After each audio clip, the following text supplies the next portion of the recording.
Where is Dudael? According to Book of Enoch, Dudael is the place of imprisonment for the fallen angels such as Azazel and the Samyaza, a black-faced and grim place. Dudael is described by Enoch as a place with an entrance that is located to the east of Jerusalem, covered in the darkness that the imprisoned angels may not see light for as long as they are in there. Although there is limited information online on Dudael as a place, we were pleased to bring a full detailed description of Dudael from the Book of Enoch, the angels and the women. After Uriel had taken Enoch to the many places including the great mountains, the river of fire, and then up upon the stars themselves, we finally see him bring Enoch to a dreary wasteland, a place that is devoid of life and mostly consumed by the darkness, the sin of the fallen angels. Uriel reveals to Enoch that this is the prison of the fallen angels, the very place that the watchers would have most likely ended up after they transgressed against both God and mankind. Uriel goes on to say in chapter 19, "Here shall stand the angels who have connected themselves with women, and their spirits assuming many different forms and defiling mankind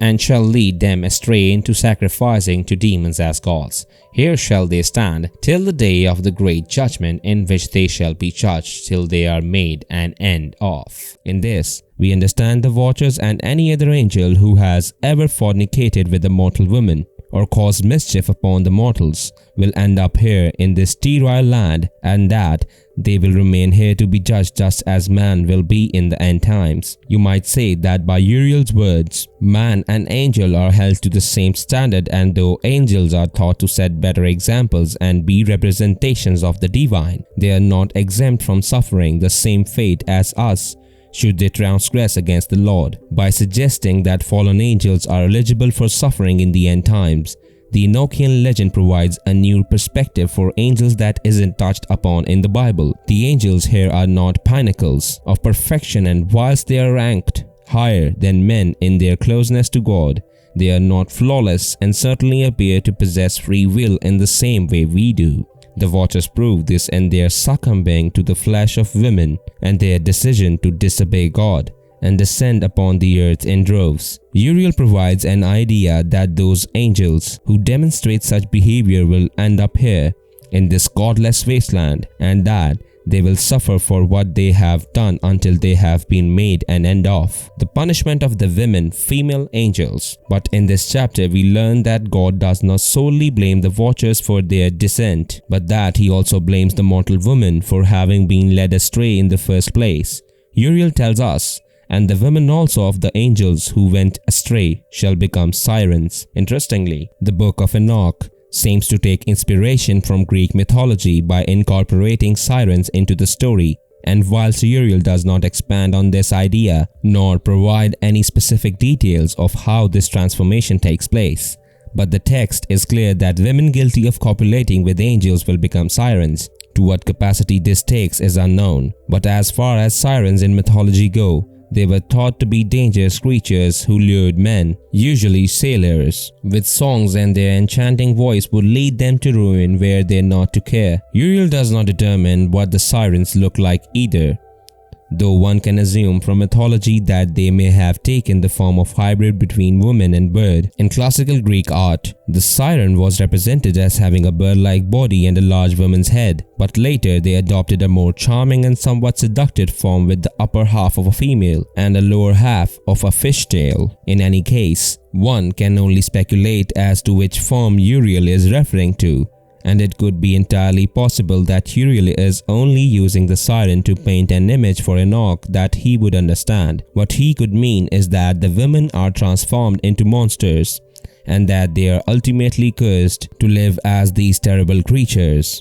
Some might find that the judgment that Uriel speaks of regarding the mortal women is considerably harsh, especially when we consider that these women were the victims of rape. It also should be noted that considering the watchers were divine beings, the women may have simply been doing what they thought was righteous, for the angelic ones would surely not have put them in such a sinful position otherwise. It could also be argued that the women believed this to be God's will, given that it was the angels who had come down to earth to do the deed and not some regular human. The angels in the Bible, after all, have always proven to be honest, faithful, and for the most part benign, and always act in the best interest of the humans they visit. So, it makes sense that the women did not resist their advances, assuming that they were given the choice to refuse, which appears to be unlikely. Nevertheless, God damns the women too in this instance, though, through no fault of their own, they were committing adultery. One might say that the chapter seeks to reframe exactly what took place between the angels and the women, and that instead of being forceful, the Watchers had seduced the women into being unfaithful before taking advantage of them. This then paints the women of the time in a negative light, for they were essentially led astray by the fallen angels and traded their husbands for a night of passion with an angel. Though again, this is a particularly hard point to argue considering that the Watchers were angels, and so saying no to one of them isn't exactly something that the biblical God had ever prepared mankind for. Another point to make about Uriel's words proposes a new idea that Uriel isn't talking about the mortal woman, but instead female angels who had also fallen during this time. His wording that, "and the women also of the angels who went astray shall become sirens," is up for some scrutiny,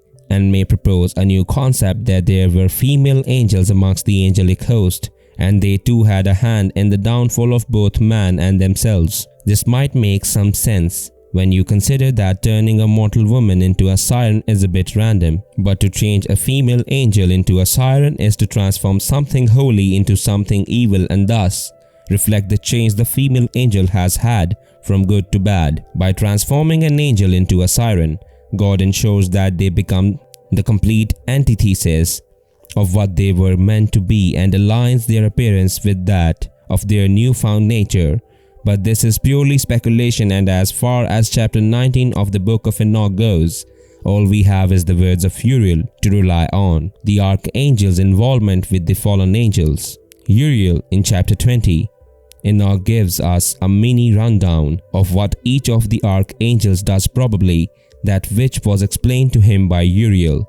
He tells us first, Uriel, one of the holy angels, who is over the world and over Tartarus. This is quite interesting that yet again Enoch uses Tartarus, another motif in Greek mythology that represents a void in the center of the earth, that which the Titans were cast into by Zeus. The comparison is likely again used to establish some connection with the reader and to illustrate the void where the Watchers are kept, otherwise known as the Dudael, a bleakest and dire place. Beyond this, both the void discussed in the Enochian legend and the void of Tartarus are very different in that in the Enochian legend, God damns the Watchers, therefore their deceit and treachery. Meanwhile, in Greek mythology, Zeus only damns the Titans to Tartarus because they are his nemesis and to prevent them from resurging again to challenge his rule. In this case, one is an act of punishment and the other is an act of war. Raphael. Moving on, Enoch continues his rundown of the angels by telling us Raphael, one of the holy angels, who is over the spirits of men. In this, it might be said that Raphael guards the very souls of men on earth and seeks to watch over them in a way that the Watchers had failed to do. It might be said that after the Watchers had been dealt with, God had tasked Raphael with being the sole watcher of the earth. By looking after the spirits of men, it may link it with the tradition that Raphael was an angel of healing. Raguel. We didn't see the Enoch speak of another angel not mentioned thus far. He tells us Raguel, one of the holy angels, who takes vengeance on the world of the luminaries. The luminaries in the biblical sense are usually thought of as essences that provide light. The sun, the moon, and the stars are all considered to be luminaries in the Bible, such as we are told in Genesis, and God maketh the two great luminaries, the great luminary for the rule of the day, and the small luminary and the stars for the rule of the night. Genesis 1:16. With the idea established in Enochian legend that the angels were the stars, the angel Raguel takes on the role of punisher for the angels who step out of line. It might be said that after the descent of the Watchers, God sought to put in a place of deterrent to stop other angels from doing the same, and so he elected Raguel to bring vengeance upon those who did end up falling. Michael. Enoch continues with Michael, telling us, Michael, one of the holy angels, to wit, he that is set over the best part of mankind and chaos. And here we can see that Michael is deemed to be positioned amongst the best of mankind, those who were perhaps the most righteous. And there his presence would serve them as they continued to live moral and pious lives. It suggested that he was an angel that was able to govern chaos, perhaps the chaos in one's life, and so to have him on side would see to the righteous amongst mankind living harmonious lives. Serachiel, yet another new angel, is established in this section as Enoch tells. Serachiel, one of the holy angels, who is set over the spirits who sin in the spirit. It might be said that Serachiel was tasked to watch over the spirits, those who were the sinful spirits or demons. We know that the Nephilim were not fully destroyed, but that their spirits were allowed to live upon the earth to bring destruction and chaos as punishment to man for having listened to the watchers. It is possible then that when Enoch refers to the spirits who sin in the spirit, he may be referring to Nephilim spirits, and the Serachiel watched over them to make sure they did not become too powerful. Gabriel, Enoch continues of the angels, one of the holy angels, who is over paradise and the serpents and the cherubim. Here, it might be said that Gabriel watches over everything, both good and bad. He acknowledges the antics of the holy cherubs, but he also acknowledges the antics of the evil serpents, which makes sense given that he is a messenger angel. By knowing everything good and bad, Gabriel can alert God to any disturbances that take place, which may have been an improvement to the way angels communicated with him, given that he was seemingly unaware of the perils on earth. With the watchers, having Gabriel watch over both the good and the bad ensured that action could take place sooner and thus prevent things from getting out of hand as they did on earth. Ramiel. Finally, Enoch concludes of the final angel, Ramiel, one of the holy angels whom God set over those who rise. We understand from the second book of Baruch, a Jewish pseudepigraphical book, that the archangel Ramiel is an angel of hope and is credited with both divine visions and guiding faithful souls into heaven. With this understanding, it might be said that Ramiel is indeed set over those who rise, as in, he is responsible for souls rising into heaven after the physical death. The prison of the fallen angels, the watchers, Dudael. In chapter 21, we see things take an even more brutal turn for the fallen angels as Enoch and Uriel venture further into prisons. Enoch tells us, "And I proceeded to where things were chaotic, and I saw there something horrible. I saw neither a heaven above nor a firmly founded earth, but a place chaotic and horrible. And there I saw 7 stars of the heaven bound together in it, like great mountains and burning with fire." Here Enoch tells us that he sees 7 stars of the heaven, or 7 of the angels, and that these 7 were bound together and burning with fire. Whilst from the outside, this looked like a barren place with no life to speak of, we get a glimpse of what things are like for those imprisoned here, and how they are trapped to one another and constantly set on fire. Enoch turns to Uriel and asks him, "For what sin are they bound? And on what account have they been cast in hither?" And Uriel turns to him and replies, "Enoch, why dost thou ask? And why art thou eager for the truth? These are of the number of the stars of heaven, which transgress the commandment of the Lord, and are bound here till 10,000 years. The time entailed by their sins are consummated." By Uriel's words, it might be said that these 7 angels seen bound and burning may have just been another set of fallen angels, for, unlike the watchers, they have a limited sentence of 10,000 years of suffering. The watchers, meanwhile, seem to suffer forever and ever, as established in previous chapters.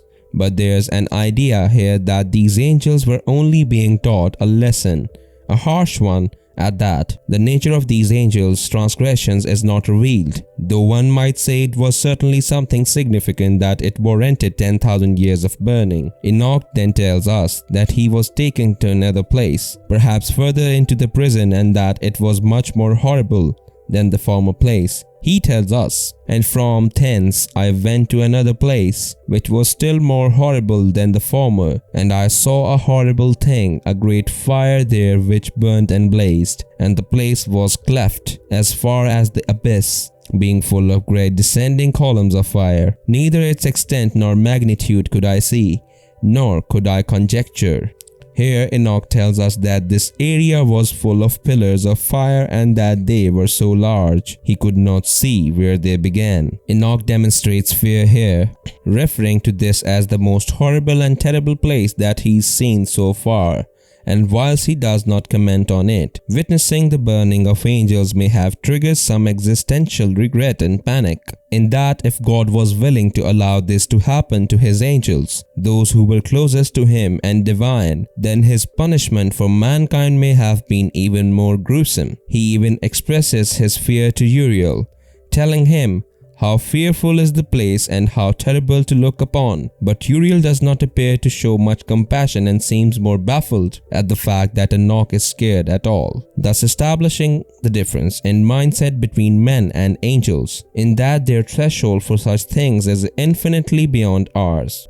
He tells Enoch, "Why hast thou such fear and affright?" And Enoch answers him, "Because of this fearful place and because of the spectacle of the pain." Whilst Uriel does not seem to resonate with Enoch's anxiety, he does perhaps understand it on some level as he seeks to reassure him with the facts by telling him that this is where the fallen angels end up. With this statement, along with Uriel's nonchalant manner, it might be said that Uriel was telling Enoch that he needn't have such fear because this was not the same suffering that mankind can expect, given that he would not have the same tolerance for such torture. Whilst not exactly the most comforting thing to hear, it may have put the idea of punishment into perspective for Enoch and perhaps scared him even more straight. By understanding the extremes of suffering, it might be said that Enoch was then well equipped and more determined to save not only himself but also his fellow man,